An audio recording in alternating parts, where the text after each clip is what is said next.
All right, what's up, everybody? I know it would do a lot better. Well, when I say a lot better, I mean going from zero to one person watching. If I would actually schedule these, but when you make no money on YouTube, you just hate scheduling, dedicating your time to doing a stream. So we're gonna have to put up with these a lot longer. Um, we're gonna react to Vice's feminism video. I watched it already. It was pretty. It was decent. There was what I hated about it is they trimmed it down to 43 minutes when it's clear that it was a lot more. Pearl even said, if you're familiar with her, she even said that there was so much that they cut out, and she wanted to release the full video herself if she could. But I think she's being an ass because I think she knows there's no way they're going to give her the entire footage. But um, real quick, before we go over there, it looks like they try to have some. They try to have balance and diversity at the same time, which a lot of people think that's the same thing, and it's not. Uh, and as that itself, both of them are problems in themselves. When you put them together, you end up with the problem you have. Like I think there was like two different trans women on here, and then like a disabled woman, and then like a black woman, and then like I think maybe was also a black woman, and then a Hispanic woman, and then the rest of them were white. But it was just a conglomerate of like, and you'll see here too when we go to the video that they kept doing the but woman plus, and it's like, come on, man. Like we'll get into it. And I'll point it out once we come across it. All right, so let's go share the screen here, and then we're here. Okay, I think this is it. Yep, that's it. Now let's go full screen. I'm trying to get this malware off there. There we go. All right, now let's go. How is it sexism when we have no barriers today? So we can Who pick has what no we want to barriers? pick. Who doesn't have barriers? Women don't have barriers? Women, yeah. What's We have stopping no you? You can do barriers. whatever you want. I stopping can you? or you can? What's stopping you? Okay, that question was asked quite a few times. And remember, they edited this down, and that was asked quite a few times, and you would get a lot of responses of basically they didn't say this, but they basically said, "Shut up! I'm not giving you an example. Shut the fuck up. We said what we said, right?" And that is okay. And this is every time I have this conversation, I have to make it very very clear. I don't just say this to women. I say this to any group of people that claim to have a whole bunch of shit in their way. We're in America where they try to give all the popular minority groups a whole bunch of shit for nothing. I'm sick of hearing we need this. Stop it. Play the hand you were dealt and get the fuck over it. I'm tired of it.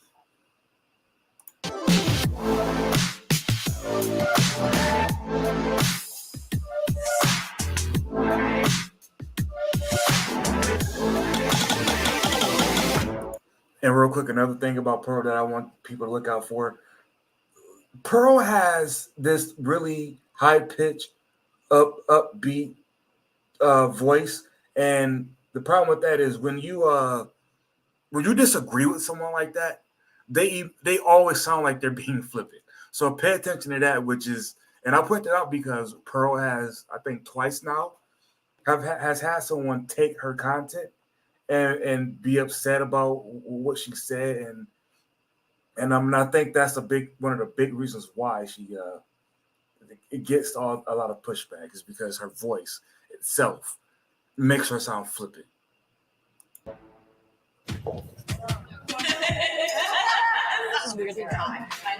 Should we mark this bad boy at all? Oh my goodness. Oh, here we go. Hi, welcome everybody. I'm Liz Landers. I'm Vice News' chief political correspondent, and we are here today to talk about some of the biggest issues dividing women across the country. In other words, we're here to talk about feminism. First, I just want to say we know we can't represent everybody's views, but we did try our best to bring together a diverse group of women today. In today's polarized world, is feminism dead? I saw your hand. I think that depends on the definition of feminism. I strongly think that feminism is more of an action than an identity. I would say it's uplifting all women, in which case it's very alive. At the same time, if we do follow that definition, feminism has splintered off into so many different areas that you can look at people like Sheryl Sandberg who say you should just get another nanny if you feel oppressed. And if we're talking about that kind of feminism, yeah, it's pretty dead. Yeah. Okay, so remember, the question was, is feminism dead? Now, this person goes on to say, one thing that I want to take from what that person just said, because I'm not going to play the identity game. I don't fucking know what's going on.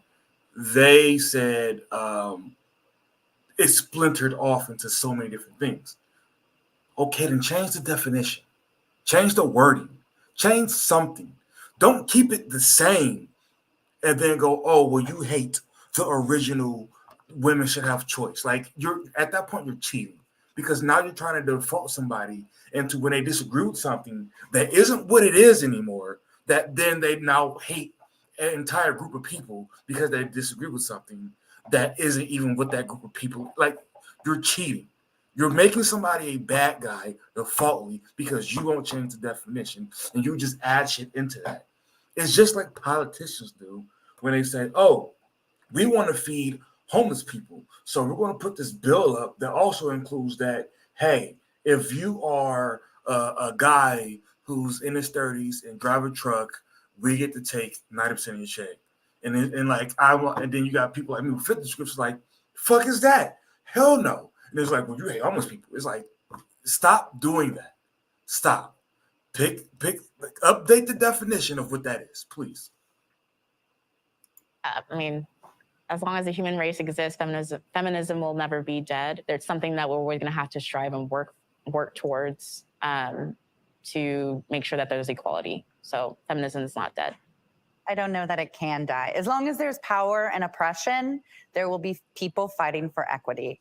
And until that somehow goes away, feminism is alive and well. I think. Okay, she said power and I'm going to look up oppression and equity real quick, and I'm going to do it on my phone. Oppression. All right, oppression definition is prolonged, cruel, or unjust treatment or control. Oppression. Read the definition. Oppression.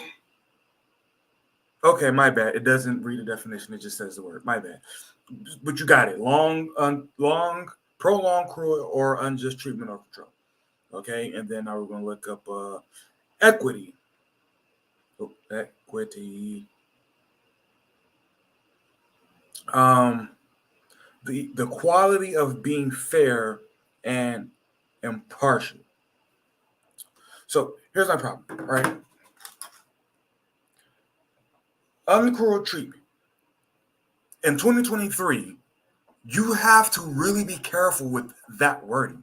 Well, you don't have to, because if, again, she's a disabled person, she can say whatever the fuck she wants, apparently. And then also, again, she's a woman, so she can say men back in 1212 fucking killed women then, therefore I get to fucking reap the benefits of claiming oppression for that shit.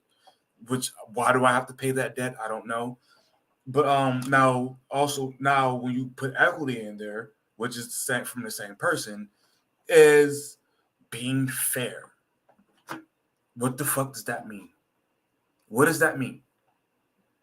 If I own a business and I just so happen to have everybody that looks exactly like me, they're 6'1", they're 230, they have facial hair and gap teeth. Are you going to tell me it's not fair that I didn't hire people who don't have gap teeth? Like, this is where it starts to be stupid. You can't tell me what's not fair. Walking into my door or Jeff Bezos' door, if you want to be an asshole, so you're never on a company. If you walk into Jeff Bezos' door and say, you must hire these people, how the fuck is that fair? Telling him how to run his company. Does he get extra tax breaks by abiding by this? Well, in some clauses, he would, but can he debate those? Can he say it's not enough? or they just have to take what you give them and call it a fucking day. Like, don't tell me putting up with what you want is by default fair. Like, stop. Come on. I think feminism isn't actually about equality. It's about equality when it benefits us. I think feminism is really about women wanting special privileges and treatment at the expense of men often. And I think it's alive and well, sadly. So do you see what I mean by it sounds like she's being flippant, but that's, if you watch her content like I do religiously, that's how she talks about everything. But I would just go ahead and agree, even though she said at the expense of men. I don't think some, and I'll give a benefit of the doubt here. I don't think some feminists understand some of the things they ask for. Now, granted, I don't think most give a fuck, but I don't think a lot of them understand. For example, some of them ask for, it should be definitely in law that we get paternity leave or some shit like that when they get pregnant, paid. And it's like, again, how the fuck is that fair telling me to have to hire? Not only do I have to hire somebody, but I have to pay them when they make the decision in their life. What the fuck? And then, and detour real quick. And it's, you want babies to be born, right? And it's like, because I've heard that in regards to this. And it's like, okay, well, can we also make it a quota that you have to meet in birthing? You can't use this one way and then like, but you can't tell me to have to. Like, fuck that. Like, stop it. But when you do that, like, you like one chick I seen, she said, you should be able to draw from your Social Security early because you got pregnant and you're taking maternity leave. And it's like, hold on. You're taking from everybody who put in there. And you're getting special rules just because. That default is you stepping on other people's feet, including men. Like you're saying that y'all, because y'all give birth, get special privileges that we don't, but we also have to pay into this fucking system that most of us don't even want to be bothered with, one way or another. Moving on. I think feminism is also alive and well. There are different kinds of feminism, right? Like, that is obvious. And for me, as a womanist, as a Black feminist, right, as someone who's really thinking about human rights, dignity, right? She said Black feminist, but her name and her tone, her accent, that shit don't sound Black. But moving on. I'm really thinking some people, she's of color, so it wouldn't matter. Equity, right? As long as that need isn't met, we're still gonna keep fighting. I'd say it's alive and well. I'd say that it's also very nuanced. And I think what it looks like is going to differ depending on where you are in the world. For me, I just see it as a lens, which isn't necessarily antagonistic or protagonistic. It's just a useful tool.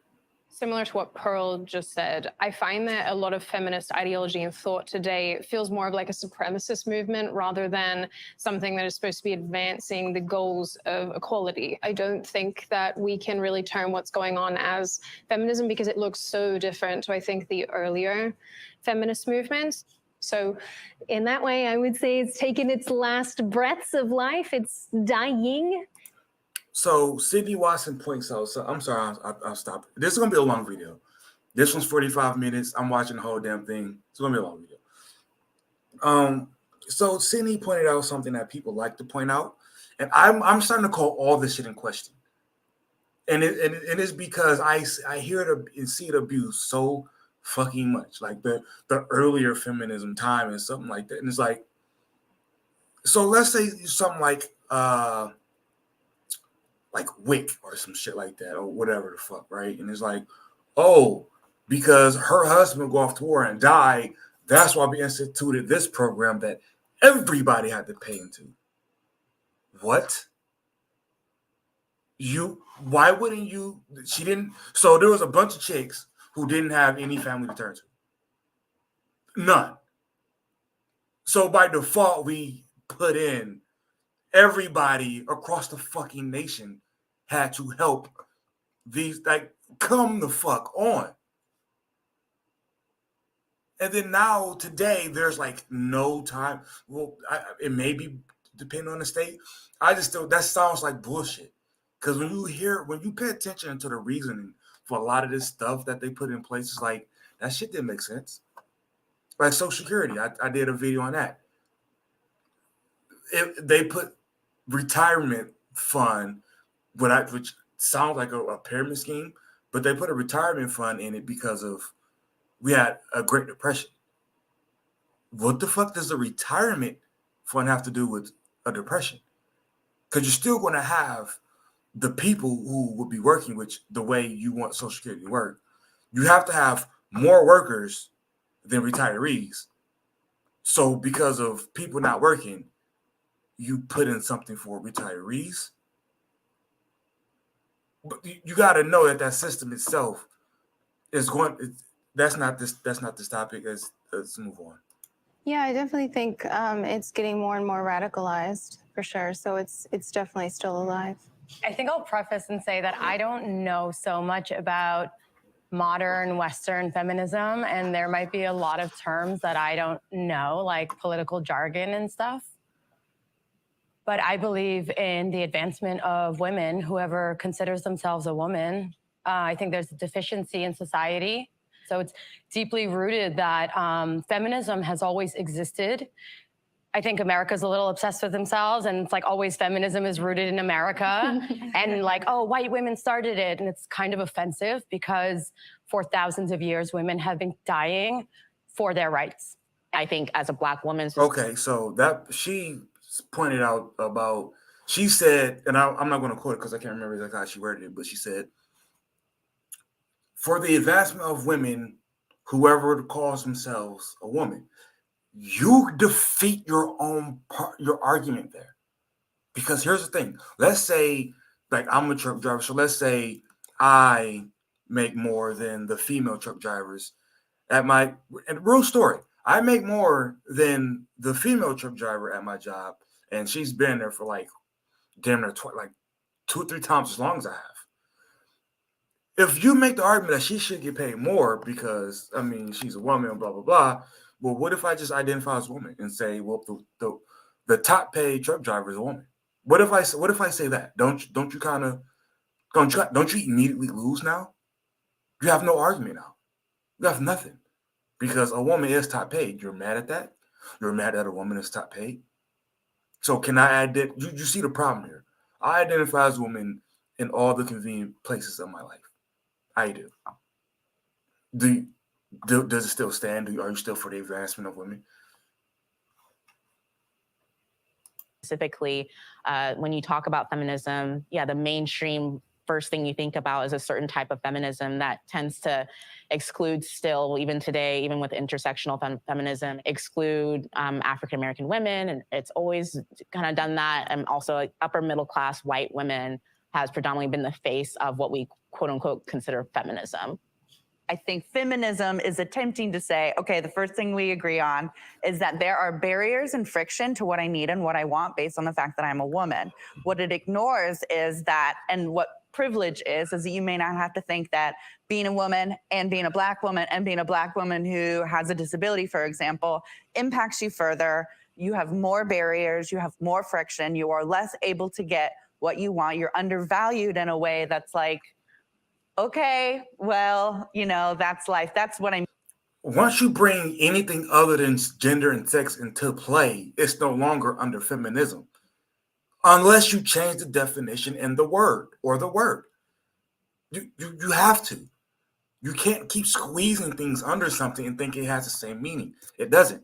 So if you want to focus on race and ethnicity or whatever the fuck that chick is in the corner, you have to change the definition. You have to.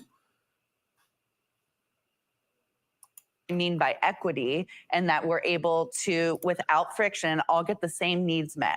Yeah. Yep. Yeah. See, I disagree with that. I think life is easier if you're a girl. Actually, Yeah, I think there's a lot of advantage. benefits that men don't have. I'm not going to speak anything to race. I'm just talking about gender specifically. It's usually like an excuse. Like, honestly, I think as a girl, you have equal opportunity in the world. I think there's benefits. Like, for example, we have quotas for women in specific jobs that are given to us that aren't given to men. So yeah, I would say it's easier. being a girl. Just from a viewpoint over here, though, it seems there's a lot of pretty privilege in what you're saying, and that you're white and you present. Do you in think a- I'm pretty? Thank you. I think that you present in a way that beauty standards have accepted, and think? so They call me ugly on the internet all the time. They be roasting me daily. I swear to God. Notice what just happened here. A woman when a man disagrees, it's because you have man privilege. A woman just disagrees, and she would, you have pretty privilege. You have white woman privilege. You have, coming from a white woman at that. So basically, anybody disagrees with you, you just have some kind of privilege that I can't really justify. If you're 6 feet tall, you have tall privilege. That's why you can't relate. So you never have to. When you have her position right here or anybody like it, you're never standing on solid ground. Your goalpost is never in the ground. It's like your goalpost is on wheels with a motor, and as soon as somebody lines to kick the field goes like, nope, not that goalpost. Actually, we're talking about a goalpost on Mars. So good luck kicking the football to fucking Mars. Like, damn. If you're talking about feminism, it's about women advancement. Don't then branch off to what about disabled people? It's a whole different fucking topic. It's a different conversation. I don't mean to say I think you're gorged. I just mean that there a certain value that we give to certain bodies. I mean, let's also dig into why these quotas exist and why these, what you're calling because we privileges want exist. special treatment. No, it's because there have historically and presently in most jobs been fewer women and because of sexism. How is it sexism when we have no barriers today? So we can pick Who has what no we want to barriers? pick. It doesn't have barriers. Women don't have barriers? Women, yeah. What's We have stopping no you? You can do barriers. whatever you want. I stopping can you? or you can? What's stopping you? As a woman. As a woman. See, That ignores a lot that I'm a woman with a disability. So there's a lot stopping me. Oh my fucking God. It's not what's stopping you as a woman, apart from me as a man, from getting whatever it is you want. Talent, skill, ability, and not to talk about the mobility, but like really. Because at this point now, when you bring your disability into play, you're saying you must hire people with no legs, at least one person. What the fuck is that? This is when you start to really lose people, and people, they lose empathy, sympathy, anything for you, because it's like, well, I can't fucking help you, because eventually you're going to regulate people literally into oblivion, where they can't even fucking move or breathe. That you don't have to think about. Well, as I you don't said have to before, I'm think about. speaking about women. You're speaking for yourself. You're speaking as an able-bodied able-bodied woman. woman. I That is understand. white. Presents white. Of course, there's going to be other barriers if you're disabled. I'm sure. Like I'm talking about as a woman. So you're I just would going to agree. ignore White the women pay have it gap. easier. Yes, I would agree. What? You're just going to ignore the pay gap, regulation over bodies. pay gap has been And proven the and pay gap debunked doesn't endlessly, exist. my friend. It doesn't. That's so It's funny. the industries that women pick. Let's talk about it. There's a pay gap, but it's because women don't want to do the hardest industries. I don't think it's that simple. I think that's an oversimplification. I think the fact of the matter is that women structure their lives differently to men. Men don't give birth. Men don't have to carry pregnancies. Men don't have to be the primary caregiver most of the time. Women also don't hold jobs for as long as men do. They often will stop and start. They'll go back into work. They'll take time off. They'll take part-time jobs. The way that men work and women work are astronomically different. And to try to say that they're comparable is where this issue comes from. They're not comparable. Two things. First of all, let's dig into why they think that they should take these jobs, which is societal sexism. And then also... oh my God, dude. Society has been telling women get into like other shit for at least a decade. And that's just for as long as I've been kind of sort of still paying attention, maybe even longer. You guys started working how long ago? But again, wasn't the first feminist strike like 70 years ago? And we're still going to do but society tells you. Come on, all the shit talking that happens on the internet about how I've been hearing how the past, since before COVID, how women are now making more money than men. So how the fuck are we still talking about a pay gap? How are we still talking about, we keep them from these jobs? How? How do both exist at the same time? Please explain that to me. That it doesn't fit. It doesn't make sense. How can you have now women are graduating at a higher rate from college, making more money than men, but also we still bring the pay gap up? How? Actually, Department of Labor, all statistics, at least speaking in the US, have found that when compared for the same jobs, there still is a pay gap, particularly when it pertains to race. Because 60% of women have never asked for a raise. So how can you complain about your pay if you don't ask for it? Why are they not? What happens when women ask for a raise? Sorry, I've been wanting to say something, but I want to be respectful. I don't want to interrupt people, and I want to let them finish their thoughts. Jump in, just But you know, go it's through the just, wall. it is a very privileged label, right, to be able to say that you're feminist, right? And I say that because I come from a working class background of Dominican immigrant parents. My mother would not necessarily identify as a feminist. I look to my mother, and I do think of her as a feminist. A lot of my ideas and my empowerment comes from seeing her like survive and put food on the table. When I'm thinking about feminism, I'm always thinking about who's not part of the conversation. Okay, I just thought of something. Feminism itself today. I'm not speaking for the first or second, whatever. I'm talking about specifically today. It is standing on misandry. Definition of that is the hatred of men. The reason I said is because let's take somebody like Judge Lynn Toler, who was like 2 judges removed from divorce court. But one thing she would always tell women when it was necessary, or she felt it was necessary, it was to say, hey, listen, you need to go to school and get a degree because that man can't leave you. Now, for one, you mean your husband, right? Like think about the what that is trying to tell you. Like it's not even we can't even say female. This same person will get upset when a man said female, but we're talking about someone's husband, she will go, that man. Like what the fuck? So it's and then that comes to the idea of men are just inherently these people who don't give a fuck about you, their own kids, and they will do whatever bad thing to you, beat you, and all this shit. Therefore, the feminism, right? I remember years ago when I first started like watching YouTube like that.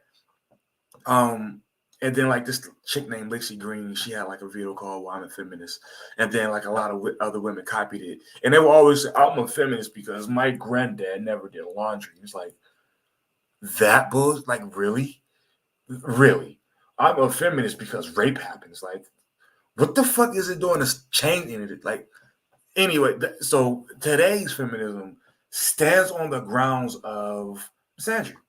All right, moving on. What are the barriers? How do we think about equity? How do we think about self-empowerment and agency and having a voice, right? And having choice and thinking about our basic human rights, education, access to health, homes, like people. That is not a human right. It's not. Someone educating you is not a right. It's not a right. It's a need for life, but it's not a right. Need doesn't equal right. Let's please make that clear. Need is need. You can go ask someone for it, but this idea that we have in society where we just tell the government go make people provide it for us, that's not how human rights work. It's not. If that's how human rights work, okay, fine. I'm going to use the incel thing again because it fits perfectly. People kill themselves because they don't get touched or they don't get a companionship or they don't get all this shit. So why can't we make you give incels all the shit they need to keep them killing themselves? Why? Just because you need something doesn't make it human right. Healthcare is not a human right. It's not. Hell, water is not even human right. You can drink it if you can get access to it. If you can, then have at it. But it itself is not a human right. Please stop.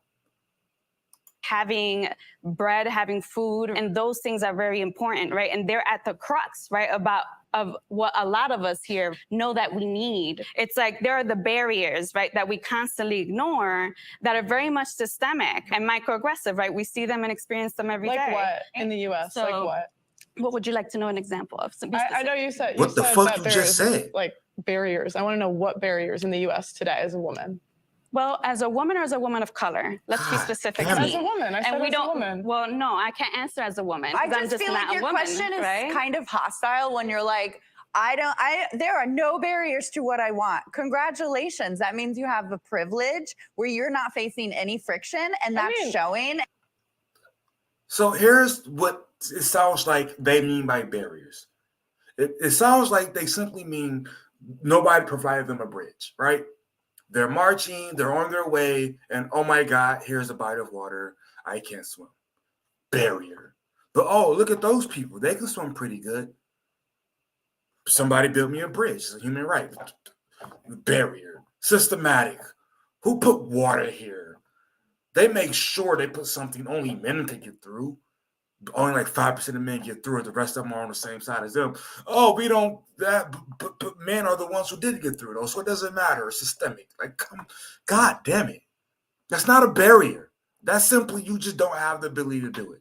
It's not a barrier.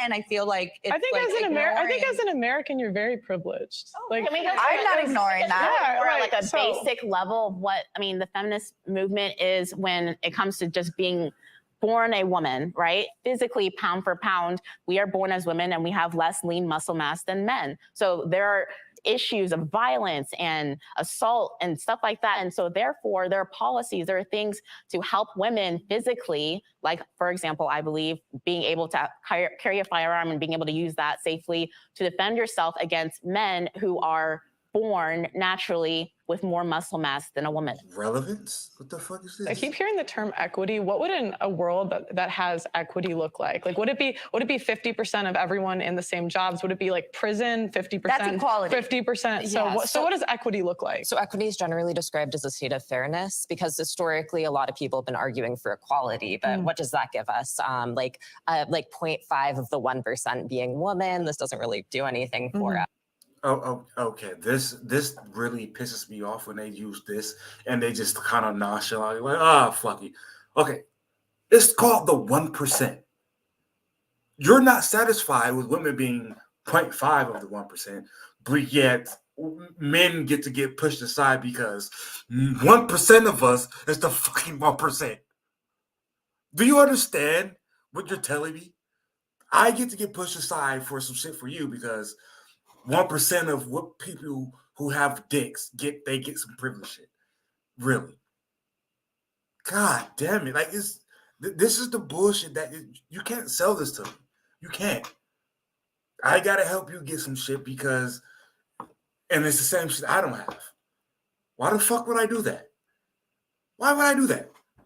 Why would I vote for something that further either doesn't do anything for me or just takes me back? But hey, it got you something. All because somebody else who has a dick got something. God damn it, dude. Yes. And so people have talked about equity instead, which is instead of sameness, it's fairness. And this would mean that we remove systemic barriers to engage in society, not just for women, but also for everyone. So which barriers? Those barriers that you don't believe in. I don't. For you to have a bunch of ramps in your life, it doesn't do shit. I need those ramps, right? Can we stick to male versus female? Listen to that example. So what she just said, and I know she's used it as a smart ass response, but that's the problem with smart ass responses. They make you look worse. So what she's saying is if Pearl lives in an area that has a bunch of ramps because they have the money to put those ramps there because she's so privileged, this lady should actually be in that area that has all the fucking ramps because she needs the ramps. Never mind her having a family around her that helps her get around. Nope, you don't have to do shit for yourself. People just need to take care of your problems for you. No, go fuck yourself. That's my question. So I'm thinking male versus female. But my feminism includes ability, it includes my race. question is, You guys women, can talk. women versus men. Like what barriers do we need removed? Because that's my statement. I'm not stating anything else. I'm stating women versus men. It's very silly. Like so what barrier? Why is I it just silly? want The question is silly. question. So, yeah, but It's not a fair question. It's how is it not a fair It's question? kind of proving the point of why what people, especially Black women, other people who are anybody who's not white, why we hear feminism and we don't want that label because it means, I'm just gonna say, it means that. Like, it means that you've already gotten to a pinnacle of whatever you think your happiness needs or whatever your survivalist needs are, when there are people on lower end who are trying to survive, who are trying to get to a point of what should be normal, based on what other people have. It sort of sounds like you're saying feminism is not always inclusive then. Right. It's most of the time it's not inclusive. It's more times than not, it's not. So, and within the just... It's not supposed to be. It's called feminism. And last time I checked, which was like 8 years ago, it meant the rights of women or rights for women. Like, what the fuck is supposed to be inclusive about that? Like, this is how we've come full, like, I guess what they call full circle or something like that, where you're so into the bullshit that you want, it doesn't even make sense anymore. Because that feminism is not supposed to be inclusive. It's not. And I'm not complaining that it's not, but it's not supposed to be inclusive. That's just what that is. So now that we're trying to put inclusivity up there at the top priority, to where the point now is like, okay, well, now feminism has to have something that it doesn't actually define. That's not the definition, but we absolutely need that to be what feminism is. But we're not going to change the definition then, because we kind of defeat the purpose of it. But we're going to do it anyway. Around and around and around we go. Feminism space, again, they're obviously the very basic is male versus female versus, but unfortunately, we've only had one subset of women be the face and voice and the academics and research and everything to be able to say, well, that's the standard we need to be in, when there are other people who are still trying to get to some type of normalcy and just living. What is the biggest issue then that feminism? The advocacy of women's rights on the basis of equality of the sexes. That's what the definition, according to Google, of feminism is. It's not supposed to be inclusive. It's not supposed to be inclusive. What the fuck are we doing? Feminism faces. I think it's the mindset. Women taking like the agency, women taking initiative. I think it's mindset holding them back a lot, because if you want to be in a competitive world and compete, you have to have the right mindset.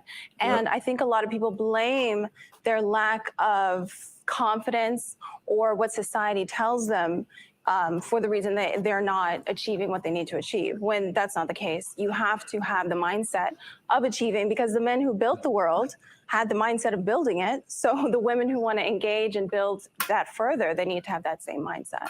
I don't think we do. I think it's like assuming that we all want to be capitalist babies. Right. I think that men are not well adjusted in the society and women are not trying to re-embody what they have built for us.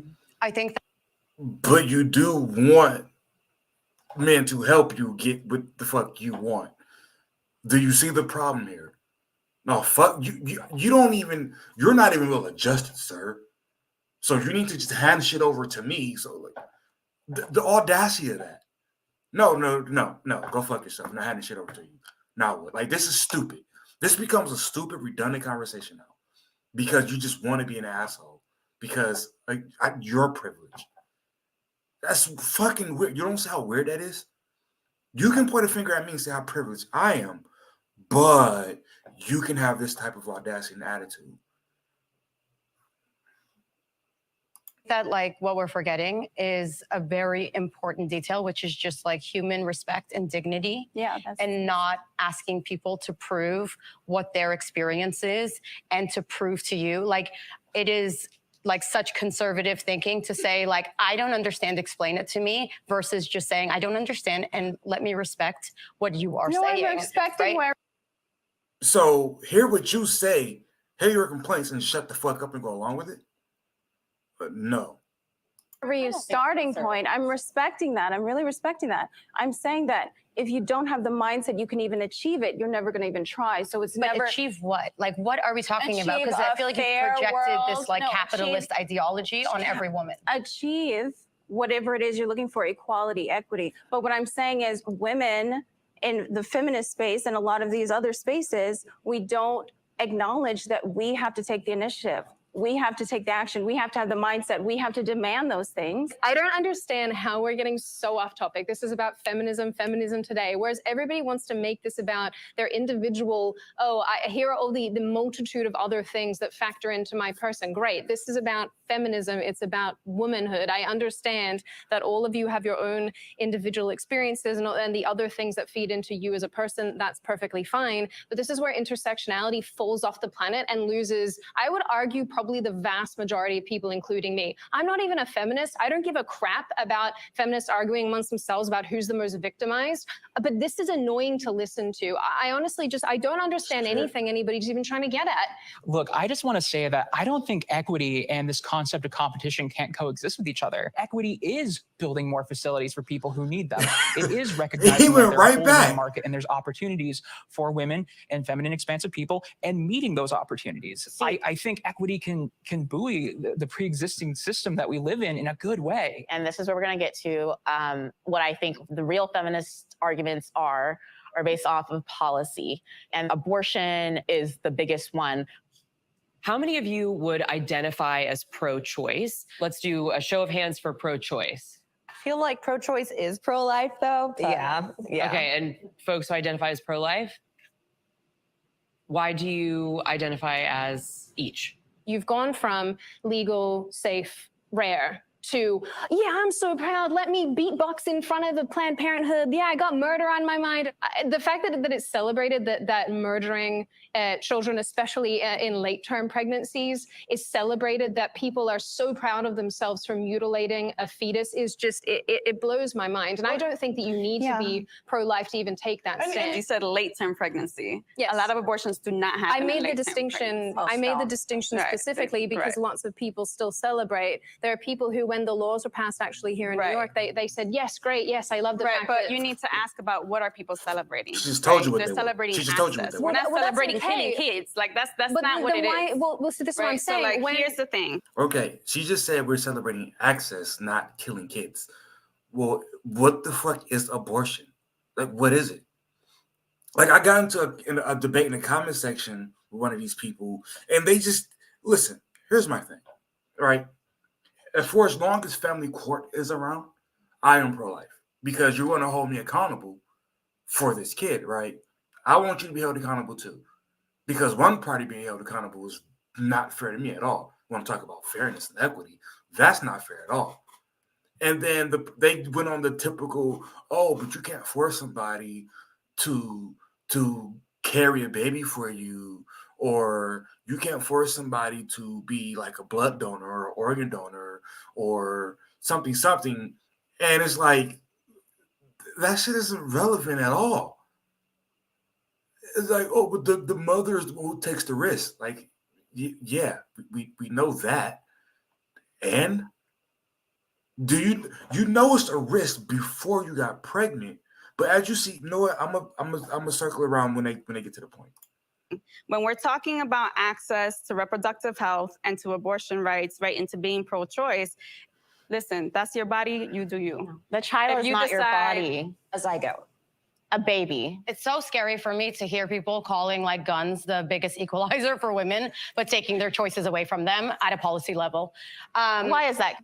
Having a gun is an equalizer. It is. Having rights is an equalizer. Yeah, that's Having a right. choice is Right. an equalizer. Just like a gun right. And in this country, 41 forms of the birth policies control. that are pushed to continue perpetuating patriarchy and anti-women, like taking the autonomy away from women, it is heartbreaking to see women pushing that propaganda. It's all brainwash. Like you, it's brainwashed because you don't agree with me. No, so I've been brainwashed. brainwashed. I have lived deeply institutionalized. Man, I have lived under Islam. I'm not interested in any of that. Like, there's no like You're not guilt interested for in me. human No, I'm not interested in like living, thinking that like women are doing this really bad thing. Like in my religion, abortion is actually allowed. If the woman needs it, she's allowed, because, you know, it's very interesting how like fundamental America is. Like fundamentalist. This is nothing to do with like even religion. This is very conservative basic thinking. scientific human rights. we're also talking about people not having access to abortion clinics where they're doing the things themselves and they die.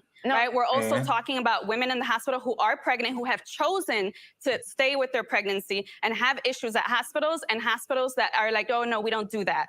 Listen, for whatever reason, you don't need to explain it to anybody, but a lot of times when we're talking about access to reproductive health, for me, I'm thinking about Black, Indigenous, people of color, particularly women and girls who are working class, who do not have even access to like proper sexual education. It's the oppressive. Okay, so I'm not going to circle it back here because I think it's the last part of this topic. But here's the thing, and I know she wants to make it a Black thing, but I'm just going to make it just a reproductive thing or a thing in general, right? When you have so much fight for the access to be able to kill it, but yet none of you are down with the like practice of like not getting that position, you're full of shit at that point. State of saying, I will force you to have a child even against your own will, right? Especially when you're thinking about women and girls who would be forced to have these children, who are already living in very traumatized and scarce situations. You want to ask about barriers? That's a barrier right there. That's not a barrier. That's not a barrier. You fucking getting pregnant, wanting to kill it, and people saying, no, that's considered murder. Or in my case, is that my kid? No, you can't. No, I want my kid. That's not a barrier. That's not a barrier. That's a legit response and concern that the father said, I want my kid. What are you talking? That's not a barrier. Women in poverty aren't able to access the way that rich women are. And no matter what happens, rich women are going to keep getting abortions and people in poverty are going to not. And the choice, opening it up, the overruling is marginally affecting people of color. So here's where they kind of step on their own toes here. Earlier, the lady in the Greens tried to say, oh, well, they're going to do it anyway, just like in a back alley. That's always a response, right? But now the person who is on their side says, well, now they're just going to be forced to have the babies but then the rich women are going to get the abortions. But you just said they would do it anyway. Are they going to have the babies or going to do it anyway? Are they going to have the babies or do it anyway? Are they going to have the babies or do it anyway? Are they going to have the babies or do it anyway? Which one? You're not making sense at that point. You're literally this is why it's wildly inconsistent. And I can't take this serious. Because you're just picking shit that sounds like it can be whatever the fuck, and then just like, oh, well, that's the problem. People in poverty way more than people who are going to get access to those abortions. Actually, incorrect. You're the misquote. There's actually more abortions for people in poverty. It's just at a lower rate. Here's what I think Pearl tried to say or meant to say, because she said it happens more at a lower rate. I think what she means was a percentage-wise, because people get this confused. I think she meant as a whole number it happens, but less of the pregnancies and then abortion is what I think she tried to say. Why do you think that abortion has been so tied up in this feminism conversation? It's all just social structure set up around bodies. So if not all women are able to have babies, but it's about the barriers and value that we give to these specific bodies, right? And so if abortion happens in a woman's body, that's why this conversation is coming up. Can I ask you a question? Sure. You said that not all women are able to have babies or pregnancies. Are you saying meaning like an infertility issue? A number of reasons. There's all kinds of reasons that not all women are having babies. Pearl, I saw your hand up. Yeah. I think women want to sleep around and not have any consequence for it. Hell yeah, we do. Yeah! Yeah, instead of, taking personal accountability and being on birth control, they just want to like do whatever they want. You say this like it's a bad thing. Yeah. Okay, now think about that. They all scream praise, yeah, we do, hell yeah. but yet you say it's healthcare, right? Remember, like I said earlier, the leaning on, oh, well, it's a health decision that should be because, things could go wrong. She could die. She had complications, but yet you want to keep getting pregnant and just have the abortion there. That's not even consistent at all. Is it a health scare or a health problem or whatever the fuck? If it is, then you can't then have this attitude and go, yeah, we want to be able to get them nonstop. Of fucking course. Of course you want to keep getting pregnant. Yeah, like that doesn't make any sense. It doesn't. It's wildly inconsistent. And you prove here that you don't really give a fuck about the health crisis that could be coming because you keep saying that you're going to get into that situation again. Yeah. It almost sounds like you said. Can I also ask, do you have any care to empower women, or No. is disempowering women part of your steez? To see this as shame, insult, guilt, need to be right. Okay. Why is it empowering to sleep around? No, Why is what that I'm saying empowering? is I feel like you do take the way Why you is it speak on disempowering? women is very sort of women just don't want to do this. Women just don't have this. Women just wanted this. Maybe I should And say I more. wonder Maybe why I you should have say- so much hatred towards I women. don't hate women. Where does that root in? It I don't sounds hate like women. you do. I am a woman.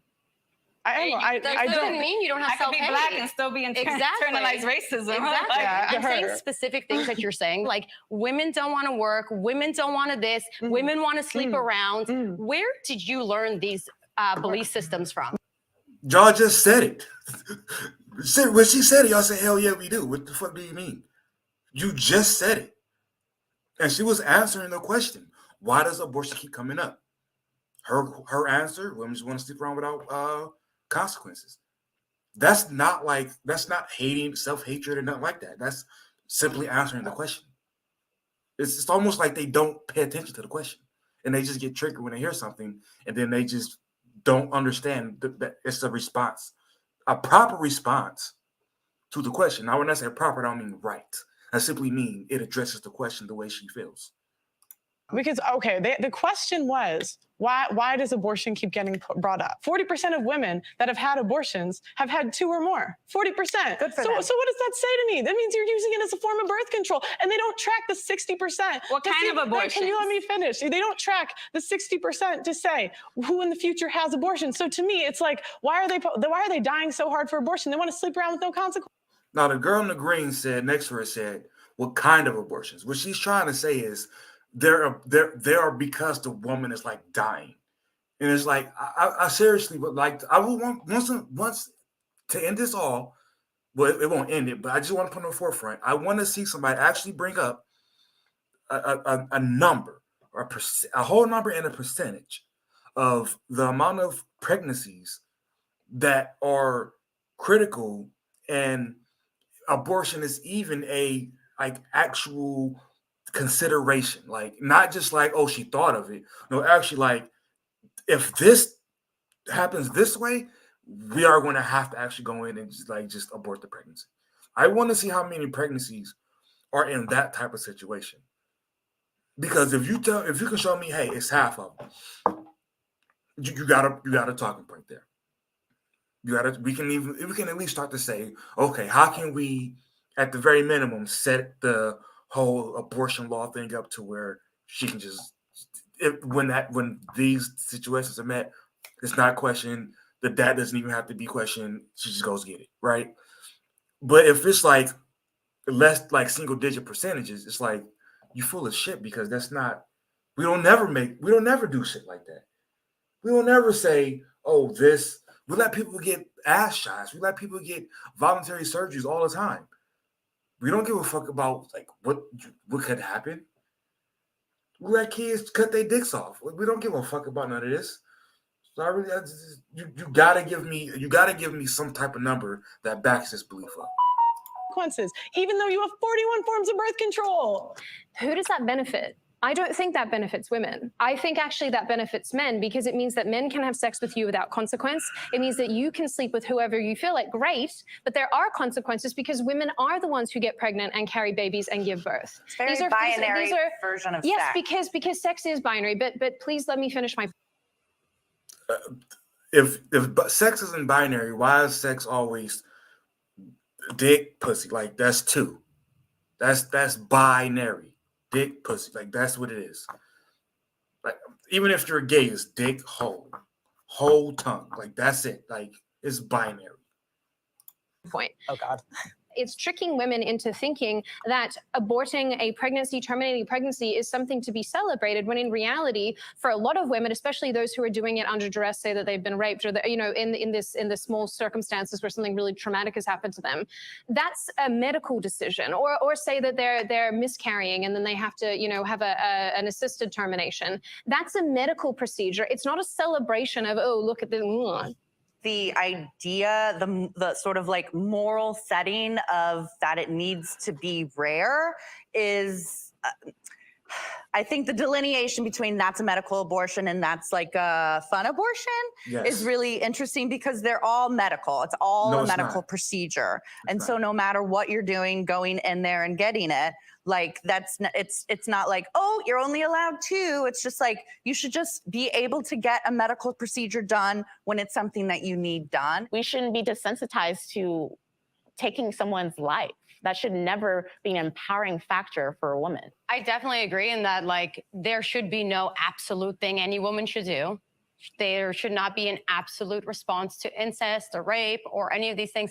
Every woman should have the choice of if they want to or not want to carry that child, whether it is having fun, getting raped, incest, whatever it is. I don't glorify and glamorize abortion. I think it's a very traumatic thing. I doubt that if somebody has to do, like, if they have to do it, they'll do it. I don't think that people are like, you know, doing like have six, get the seventh free and having fun with it. And I think that, like, she clearly hasn't seen TikTok. Again, my question to people like this is, okay, fine. You want to say that's your body and that's your choice. That's why I can't have a second abortion. Cool. How about post-abortion? Do both parents have the ability to adopt this kid once it's out of the womb? Once it's out of the womb, do I have the chance? All right, I signed a birth certificate. I want to give it up for adoption. Plain and simple. Or is that only for the mother? Because then again, you're still telling me that I have no fatherly rights, even after I signed a birth certificate. Like, glamorization and glorification of any side is not okay. Did the Dobbs decision make anybody here sort of rethink abortion access, reproductive health care? It's anti-woman, right? It's it does not center people to have that voice for themselves and their own decisions, right? It is a barrier, right? It's If we giving wanna put it more. that It's way. giving more agency to women because it's moving it back to the state level. So locally, But why would the state have locally, the ability women to tell me what to do? locally- I don't want to hear that, lady in the green. Because as soon as y'all want to chase the dude down for child support, all of a sudden y'all want the state all in your fucking business. Y'all okay with the state knowing everything about your whereabouts, his information, what you make, what he make. Y'all don't give a. At that point, it's all fair game about the state telling you and them what the fuck to do. Stop. Y'all don't care about the state tell you what to do. It's just when it's convenient. Sick of hearing this. It doesn't women multitudes have of that different power. areas. If you take out the viewpoint that life begins at conception, which is a really big defining principle for both the pro-life crowd, who very, very, vehemently believe that, and then obviously a lot of the pro-choice crowd do not believe that. Taking that out of the equation, you do not have just whatever kind of autonomy you want as a person. It's regardless of male or female. You can't just have free run to do whatever the hell you want. That's not how society operates. So At no point do I have the right to tell anyone in this room what they should or should not do with their bodies. But it's not about your body. It's not about me respecting. I have a question here. It's not about your body. It's about the kid's body. I don't care what you do with your body. It's my body, right? We're talking about my body. You're talking about Jordan, I saw your hand creep up. The Dobbs decision for me reinforced how important it is that we approach these issues from a cultural perspective, because it reinforces something that I have told many of my colleagues and peers in the past, which is that so long as you lack a cultural consensus, any issue can become a political football that can be decided by another election cycle. And so long as there is no strong consensus, I would expect this to be our reality going forward, these extremely vitriolic and aggressive conversations until there's another miraculous consensus that brought about Roe v. Wade. But what it more or less reinforced for me is that we're going to have more of these difficult conversations. I want to talk about transgender issues. Should trans women be included in feminist conversations? How about in women's spaces? Yes, they're women. What's the question? Pearl, trans women are women. I'm a trans woman, so I'm a woman. So can I participate in whatever the fuck woman thing that I want to participate in? This is the problem. So I want to come at this from the position of an athlete. Oh, Jesus. So I play semi-pro basketball, semi-pro volleyball. So when it comes to like athletic spaces, I don't think that trans women should be allowed into athletic spaces because I don't think it's a fair. I think as female athletes, we work so incredibly hard for the little opportunity there is in women's sports. Would this be a barrier for you? There's no barrier. There's less opportunity in some industries. That's what a barrier is. There's I don't know. They don't realize this, but they're calling trans women barriers. Think about that. If she's saying women work hard for the little shit they get in sports, the little bit of opportunity they get in sports, which that's on both sides of the coin, but focusing on this, the little opportunity they get, and she said, oh, that's a barrier. Well, trans women will be adding another barrier to that. You're calling trans women a barrier. Because it's proven that when they join a sport, they dominate. So you're calling them a barrier, smart ass. It's not, no. It's based on the market. Means. Okay. Hold on, guys. Okay. So again, we work very hard for the little opportunity there is in the space because we're not as entertaining as the men. Sorry, we're just not. And so it's like, you're going to take the little opportunity that we're given. And the problem is like, we can't compete. We can't. Like, I'm 6 foot. If I go up against a 6 foot guy and I play basketball with him, he's going to body me. And what happens if I go up against you? Even if I have years more of training. And so it's like you're taking away the little opportunity that we're given and we all work so. Okay, so the Hispanic lady said, what if I go against you? Because Pearl is 6 feet. Okay, here's the thing. Obviously, there's a difference between me and Shaq. No shit. But to act like just because there's levels with men and then levels with women, well, therefore you should just eliminate all levels. Okay, you do all realize that now, if we're going to do this, you can no longer say men should show some restraint when a woman hits them first. You have to eliminate that because now self-defense is just self-defense, right? Because, I mean, hell, if it was a guy, then, he might have been stronger, he might have been weaker. It's possible. So this woman is no different. So I do not need to show restraint because she could be stronger than me. I don't know. It's possible. I don't know. Right? This is where you have to be careful with this stuff. Because now you're putting a lot more people at jeopardy than you realize. Hard for, and you're just giving it back to biological guys. Also, you kind of eliminate hate crimes when you allow people to just flip-flop. Now that I think about it. So if I beat up a dude, that's just like he can get me for assault, but I mean, how often do dudes charge other dudes for assault because they got their ass whooped? So if I beat up a woman and then it was when I identified as a trans woman at that moment, can they get me for like a dude beating up a woman?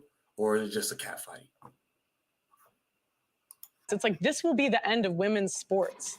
Have you tried confidence? Eli, hold on, Minnie. Sorry, Eli. confidence can't make me bench what a guy benches. I don't Confidence can't make me 6'7". So hostile. She's sharing her And confidence experience can't make in me a 6'7". specific No, she's field. sharing. And I'd have to go. No, she's not. She's a woman who's had an it's always- experience. Hold on, one at a time. You guys We are let so Pearl obsessed with your finish. own experiences and your own existence, and yet when a woman is sitting here telling you, I feel as though this is unfair and this is compromising and this situation is not helping women, you guys are like, meh, meh, meh. But when you're like, I'm a black person that did this, this, this, and this, then it's valid and fair and viable. Eli, I want to give you the chance to respond.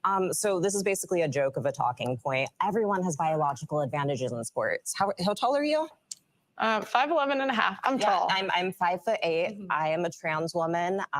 You would crush me. You would absolutely crush bone me. density, wrist strength, muscle density. You can't switch those. Yeah, exactly. You would crush me. But also, Eli, you would never play at the level that Pearl plays because you would never get there. So let me give you a few more examples here too. So Michael Phelps produced more lactic acid in his body, which caused him to swim better than any of his competitors. This was widely celebrated, and nobody contested it. Now, My fucking God. Because a human had an abnormal, elevated anything, therefore, it's just irrelevant to talk about the difference between men and women as far as strength wise. Really. All right. Okay. this is a performance enhancing hormone.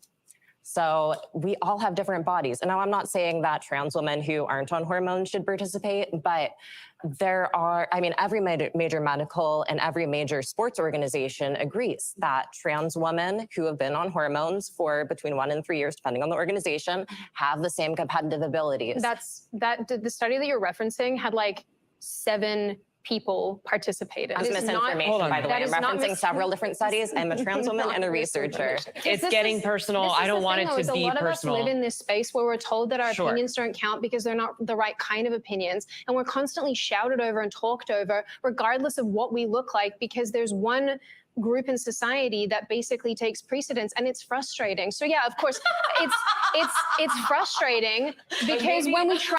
Wow. Yeah, so if I laugh like that when women are giving their testimonies about their experiences, would people just totally ignore it like they just did her? She just she purposely laughed over her.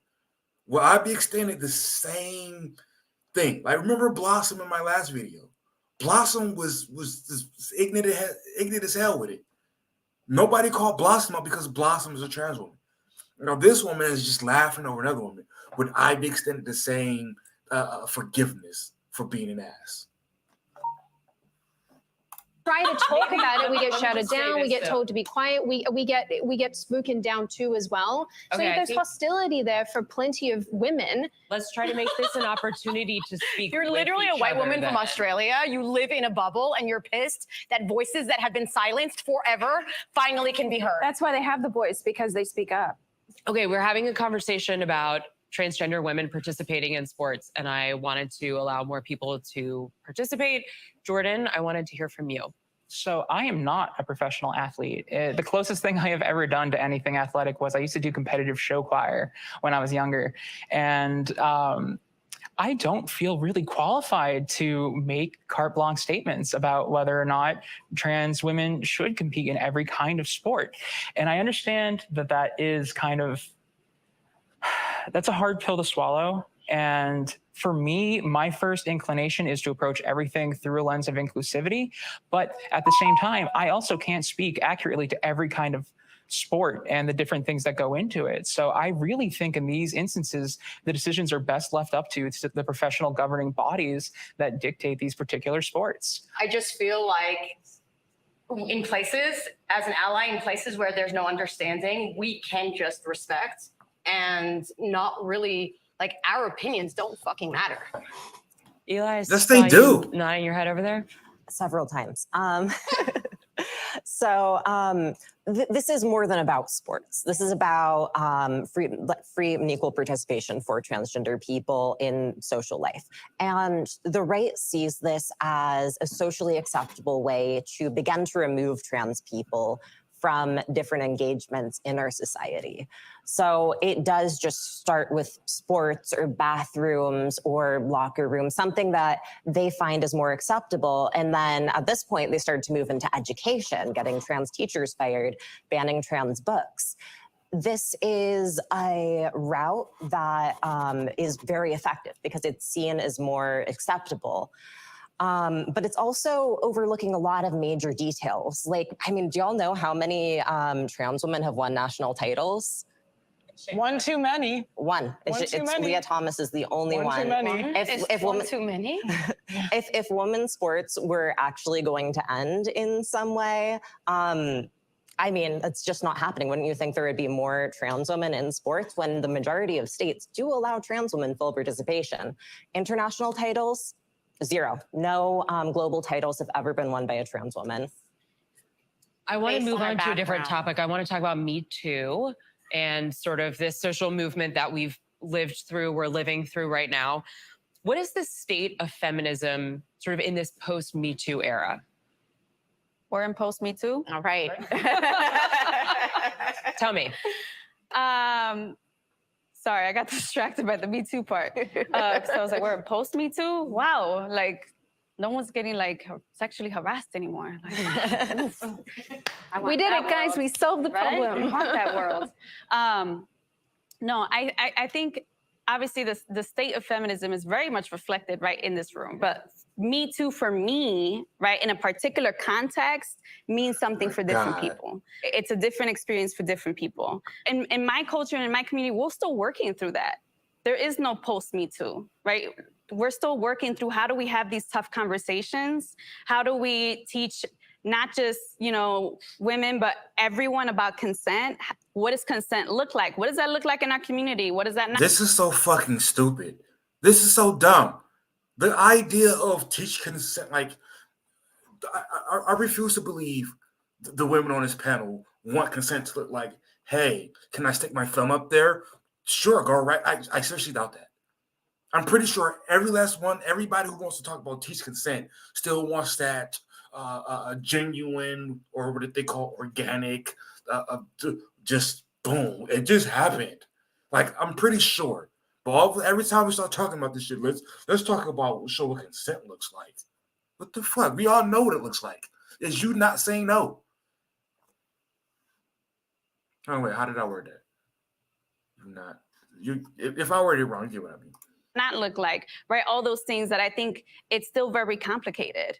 But I think it starts at the level of community, right? Of like, how do we have these conversations around consent? Sydney, I saw your hand up. So when the Me Too thing was unfolding, I was initially like, great, I love the idea of women being able to speak out. What's been really disappointing, I suppose, for me, post-Me Too, as we're calling it, is that, and especially as someone who's sort of on the right wing of politics, I think that a lot of the experiences of women on the right get a bit trivialized because there is a lot of politicizing of sexual assault. So when something legitimately happens on our side of the table and someone tries to speak up about it, there's almost an automatic disbelief. And I understand why. It's because of the believe all women type of stuff that came out of the Me Too movement, that a lot of us were like, wait a minute, no, people do use these situations for gain. People do make things up. People do lie. But it is sad to watch it happen. It makes me sad that we're here. Jordan?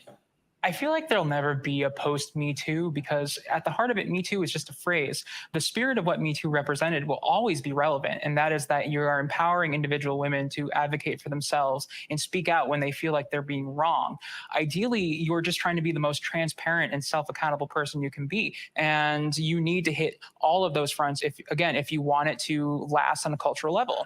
How about beauty standards? We talked a little bit about this. My God. Okay, this beauty standard thing is really pissing me off, right? Because I can't set a beauty standard of, well, I'm the beauty standard that all women want to fuck me. Like it's stupid to say that I set my own beauty standard. No, you don't. No, you don't.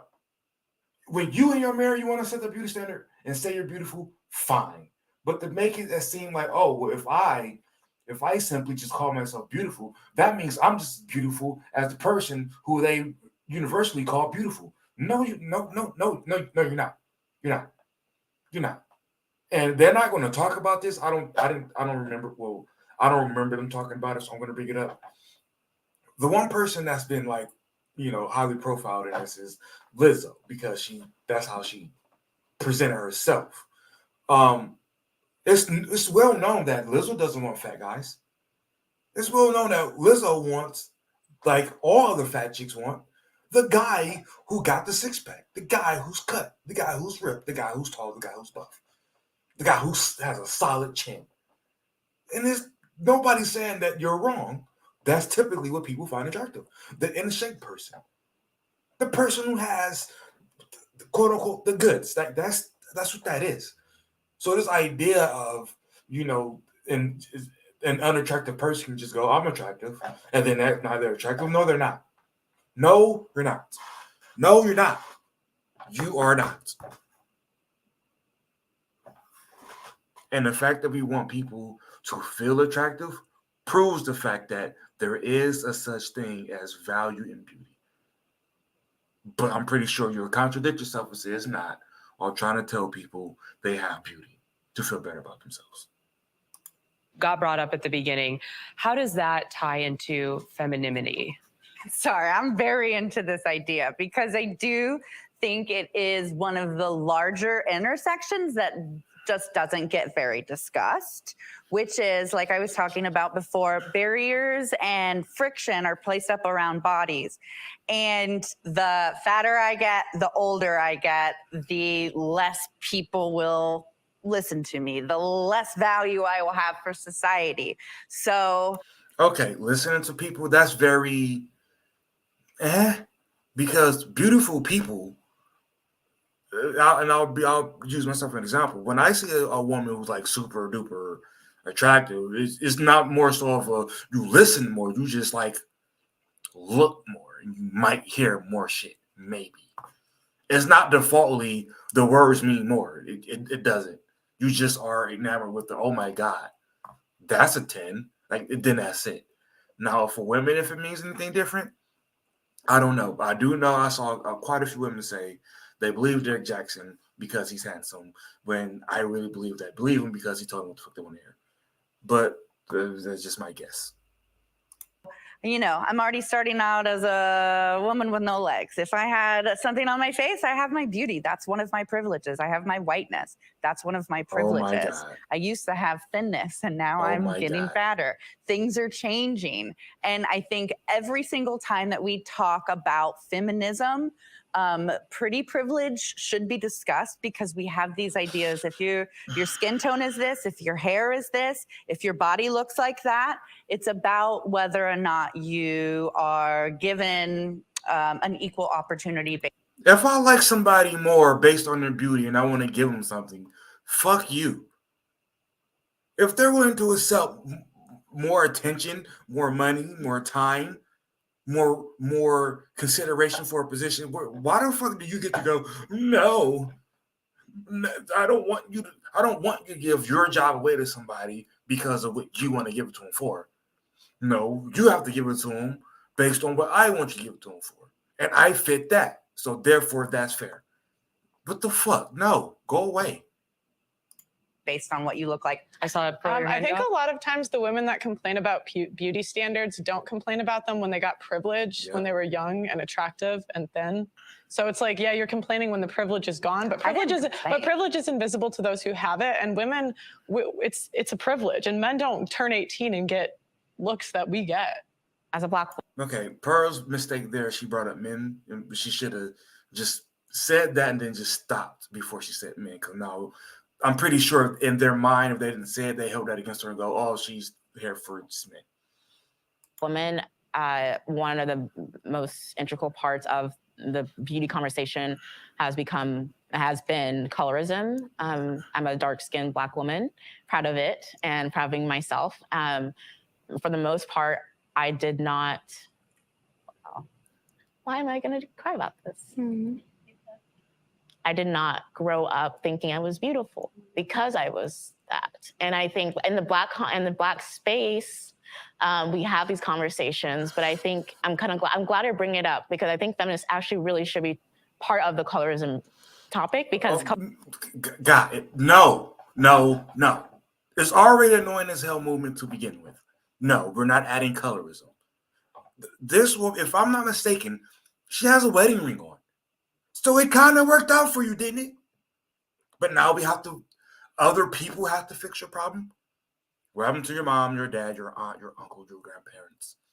Nobody else fix your problem. It's up to, why do we keep making it to where everybody else in society has to fix everybody else's problem? Why do we keep doing that? This lady is not ugly. And she's kind of thick. I'm pretty sure she had no problem with men. And that's a weird thing when it comes to the colorism argument. You ask dark women, is colorism real? Yeah. And then they say shit like what she just said. And it's like, you had a problem getting a man? No.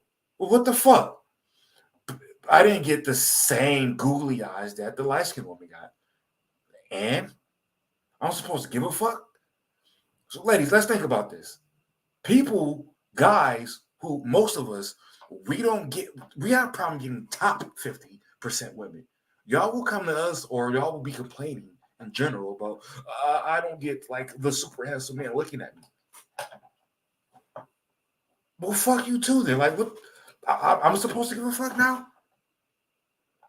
Literally just look past me and go, oh, go fuck yourself.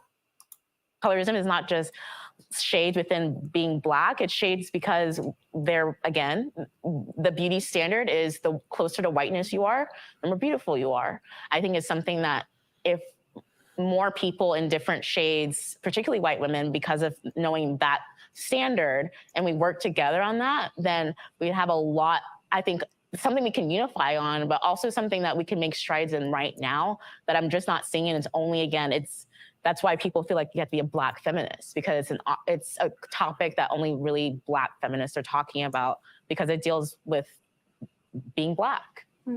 Give me whiteness. How do beauty standards make you feel, Morris? Ugly. I mean, kind of what you're saying, Antonia, as a Black Latina woman in my community, right? Like, I grew up and I was ugly, right? Like, that's what I was considered. I was not considered beautiful. Of feeling ugly, but also being told I was, right, had a lot to do with what is believed in my community, right? Colorism is one of them. And so to say, I'm going to redefine beauty for myself, and to say, I own myself and I get to decide what's beautiful, right? And I get to decide what I want to wear and how I want to wear it. And I don't need to, right? It's almost a repelling, right? Like, I'm like, no, you know what? I am beautiful. I'm gonna do what I want to do, and I'm gonna feel myself, because if no one else is gonna feel me, it's on me to feel me too. I gotta say though, I did grow up being referred to as very beautiful for a woman with a disability. And that to me always fed this idea that disability doesn't mean beautiful. I am in some form of exceptionalism. You are.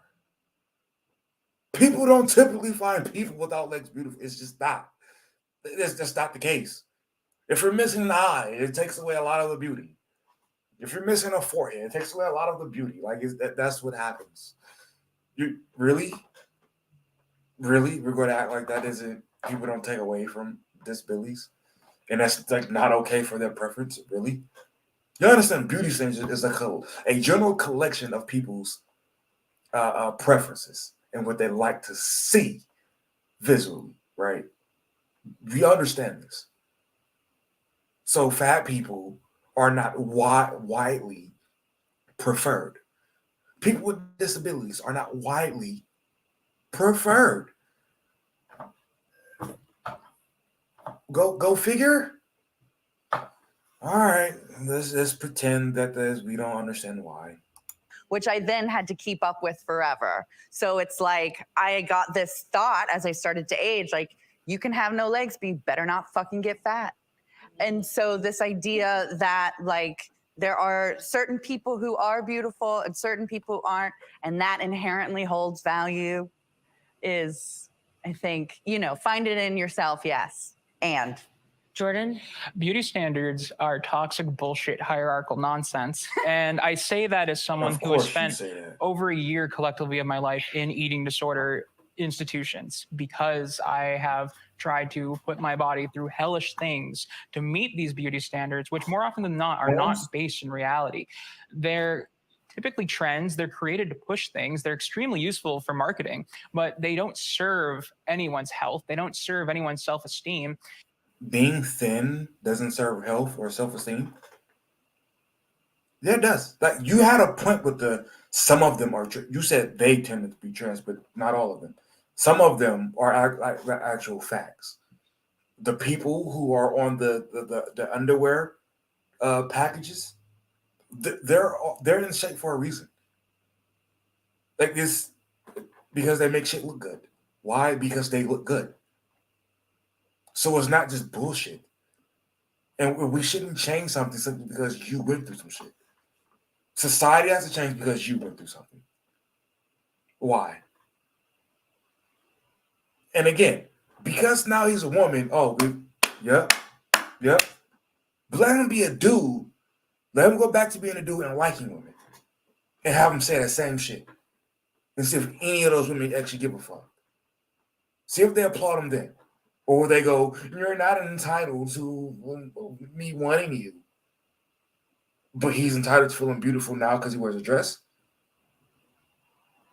All right.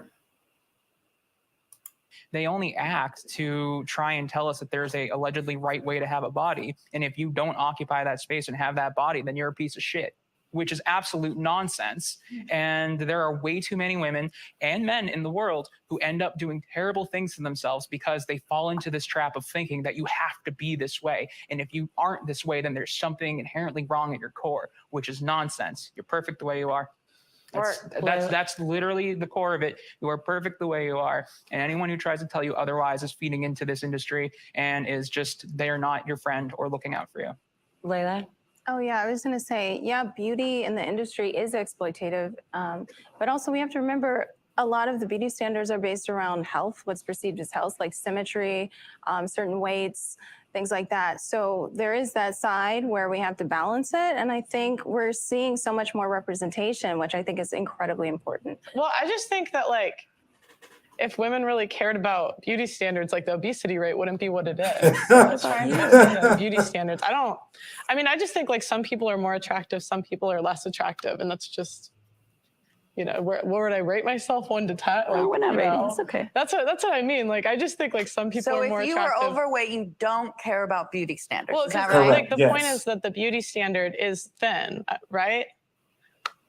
Your standard? Obesity comes from men and women, though. Yeah, you're right. That's true. But I'm saying if women really wanted to fit the beauty standard, they would be thin. I know. From my experience as well, is growing up again in a mostly white neighborhood where I was always comparing myself to literally other people who have a different body type, but I was considered other or to something because it didn't conform to that body type. When that same body type became popular with Kim Kardashian and the Kardashians, who are different, right, than me, let's just say, are different skin color, right? And there's Ma'am, you're black. That was always popular in black. Just because white people didn't or white guys didn't go applaud you for your fat ass does not mean that you were just disregarded simply because you're black. There are plenty of people, plenty of men specifically, who like your body type. Stop. Please stop. And no, what you try to do with the whole plus size skinny thing, you try to really steal that? No. Your body type was always in with the demographic that liked it. There's a lot of animosity, and a lot of Black communities of the fact that when it was on Black skin, it was an issue, but when it was on Kim Kardashian and the Kardashians, it was $1 billion business. Yep. Our time together has almost come to an end. We sort of started talking about feminism, big picture. We're going to try again. Is feminism dead? Okay, after this, to answer that question again, then I do some solos.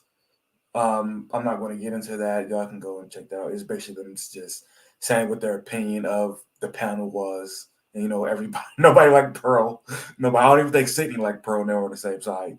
But that was that. What do y'all think? Put it in the comment section. Like the video so I can actually get some traction. We are. Hold on. Be right, not positive. I'm out.